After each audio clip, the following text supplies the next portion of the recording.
নমস্কার, আপনারা দেখছেন দ্য ইন্ডিয়ান ইনফরমেটিভ চ্যানেল। শুরু করছি আজকের আবার একটি নতুন ভিডিও নিয়ে। অবশেষে ভারত যে আমেরিকার উপরে যেভাবে ভরসা করে রয়েছে, অর্থাৎ আমেরিকার যে একাধিপত্য, সেই একাধিপত্যের কিন্তু অবশেষে অবসান হতে চলেছে। এটি কি জানার জন্য ভিডিওটি শেষ পর্যন্ত দেখুন। ভিডিওটি যদি ভালো লাগে তাহলে অবশ্যই লাইক করবেন এবং আমাদের চ্যানেলটিকে সাবস্ক্রাইব করবেন। আপনারা জানেন যে বর্তমানে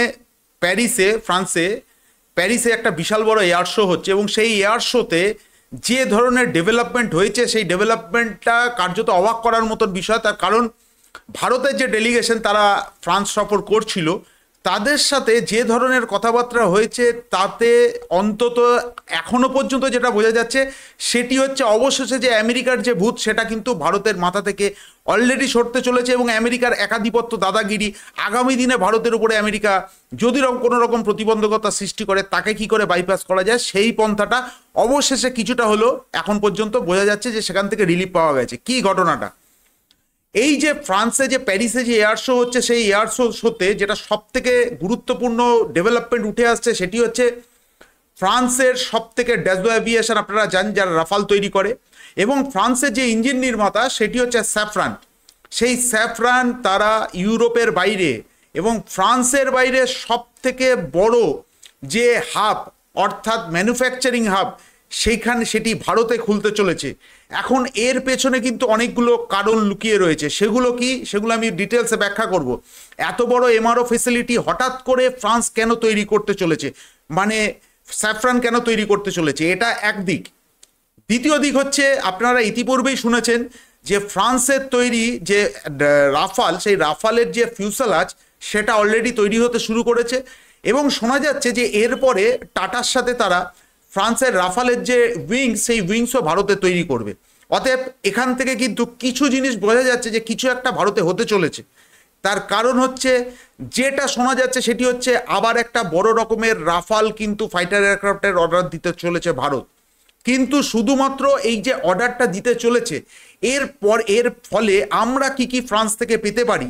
মূলত আপনারা জানেন যে ইউরোপিয়ান কান্ট্রি কাউকে কোনো রকম কোনো টেকনোলজি সাধারণত ট্রান্সফার করে না এবং ওরা কিছু পথে চলে যেখানে তারা এমন কিছু জিনিস করে যে তারা অন্য দেশকে কোনো রকম টেকনোলজি তারা ট্রান্সফার করবে না এবং তাদের যেসব প্রোডাক্টের দাম, অবশ্যই তাদের প্রোডাক্ট ভালো, কিন্তু তাদের প্রোডাক্টের দাম এত বেশি যে অনেক দেশ কিন্তু কিনতে পারে না। কিন্তু প্রশ্নটা হচ্ছে যে এই যে রাফাল যে কেনার কথা চলছে, সবাই বলছে যে রাফাল ফার্স্ট চয়েস, কিন্তু ফ্রান্স কি এরপর টেকনোলজি ভারতকে ট্রান্সফার করবে বা ফ্রান্স কি ভারতকে সোর্স কোড দেবে?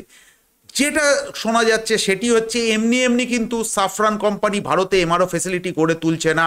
এর পেছনে সব থেকে বড় কারণ হচ্ছে যে আপনারা জানেন যে ভারত এবং ফ্রান্সের সাথে, সাফরানের সাথে ভারতের 5th জেনারেশন অর্থাৎ আমকার ইঞ্জিনের কথাবার্তা অনেকটাই পাকা হয়ে গেছে, কিন্তু রোলস রয়েসও কিন্তু পিছিয়ে নেই, যেটা আমি আগামী ভিডিওতে দেব। ফ্রান্স চাইছে যে করেই হোক ভারতের কাছ থেকে এই 5th জেনারেশন ফাইটার এয়ারক্রাফটের যে ইঞ্জিন, সেই ইঞ্জিন তারা ভারতে তৈরি করতে চাইছে এবং ভারতের সাথে যৌথ উদ্যোগে তৈরি করতে চাইছে।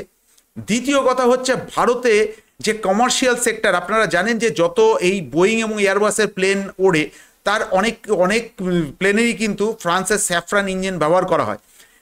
বর্তমানে ফ্রান্স যেটা মনে করছে যে আগামী দিনে প্রায় 2000 থেকে 2500 এই ইঞ্জিনের দরকার পড়তে পারে। অতএব তারা খুব জেনে বুঝেই ভারতে কিন্তু বিনিয়োগ করতে আসছে এবং এমআরও ফেসিলিটি তৈরি করতে আসছে। এখন এতে আমেরিকার, কেন বলছি যে আমেরিকার যে ভূত, অর্থাৎ আমেরিকার যে দাদাগিরি, সেটা বহুলাংশেই কমে যাবে। আপনারা জানেন যে তেজাস মার্ক 1A এই যুদ্ধের প্লেনের যে ইঞ্জিন সেটা আমেরিকান G404 ইঞ্জিন, আর এই ইঞ্জিনটা কিন্তু বারবার করে আমেরিকা ডিলে করছে।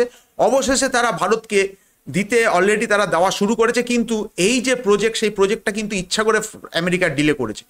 এবং যেটা সব সময় ভয়ের ব্যাপার ভারতের, যে আমেরিকা যে কোনো সময় এই ইঞ্জিনের কিন্তু সাপ্লাই তারা বন্ধ করে দিতে পারে ভারতের উপর নানা রকম স্যাংশন লাগু করে। তো ভারতের কাছে এর বিকল্প কোনো ইঞ্জিন কিন্তু পাওয়া যাচ্ছিল না। কিন্তু যেটা প্যারিস এয়ার শোতে উঠে এসে সেটা এক কথায় অনবদ্য।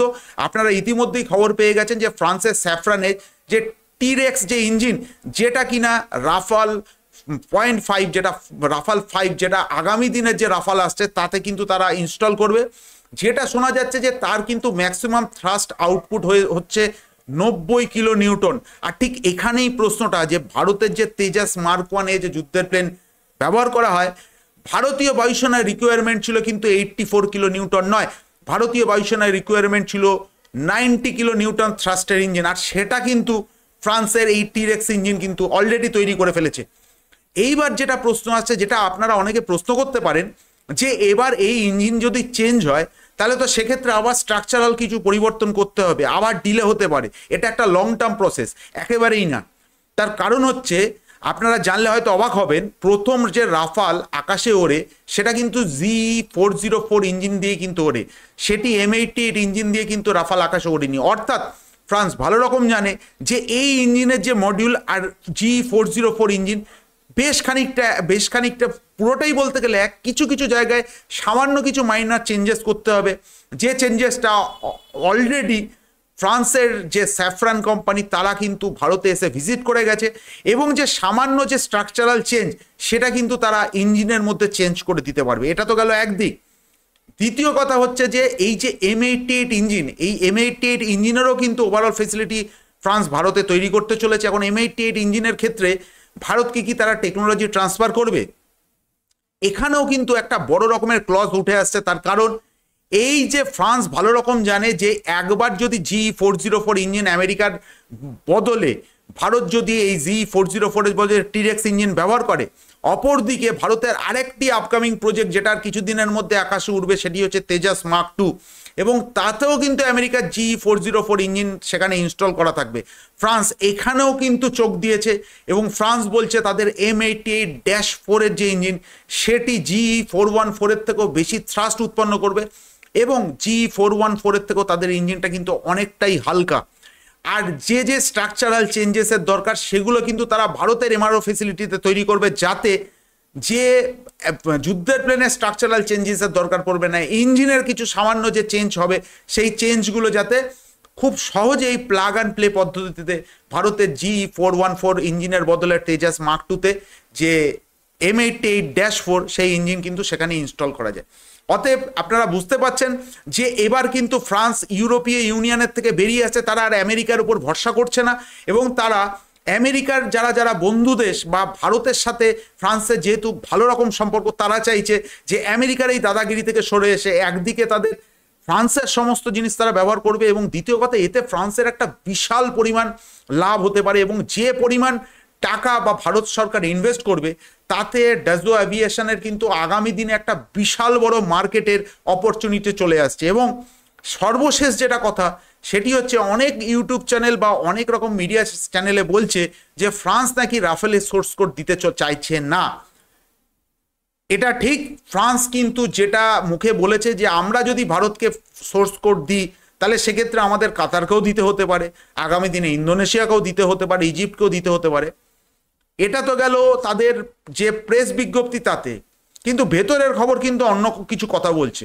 তার কারণ হচ্ছে, আপনারা জানেন ফ্রান্স অলরেডি ভারতের যেসব মিসাইল আছে সেগুলো কিন্তু ভারতের নিজস্ব মিসাইল তৈরি করেছে, সে রুদ্রম সিরিজ থেকে আস্ত্রা সিরিজ বা যে কোনো ধরনের মিসাইল তারা ভারতীয় রাফেলে কিন্তু ইনস্টল করার, ইন্ডাক্ট করার মতন পুরোপুরি পারমিশন দিয়ে দিয়েছে। একবার মনে রাখবেন যে এই মিসাইলগুলো উইদাউট সোর্স কোডে কিন্তু রাফেলের মধ্যে ইন্ডাক্ট বা ইনস্টল করা যাবে না।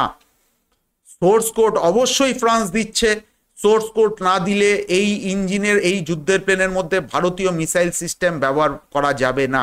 অতএব ফ্রান্স মুখে যতই বলুক, ভারতকে কিন্তু ভারতের এই বিশাল পরিমাণ বাজার ধরার জন্য এবং আমেরিকার যে ইঞ্জিনের যে মার্কেট, সেই ইঞ্জিনের মার্কেট পুরোপুরি শেষ করে দেওয়ার জন্য কিন্তু ফ্রান্স এবার ভারতকে বড় রকমের টেকনোলজি দিতে চলেছে। আগামী দিনে এটা কিন্তু পরিষ্কার হয়ে যাবে। তো আজকের ভিডিওটা এখানেই শেষ করছি। ভিডিওটি কেমন লাগলো অবশ্যই আপনারা কমেন্টস করে জানাবেন। ভিডিওটি শেষ পর্যন্ত দেখার জন্য ধন্যবাদ। জয় হিন্দ।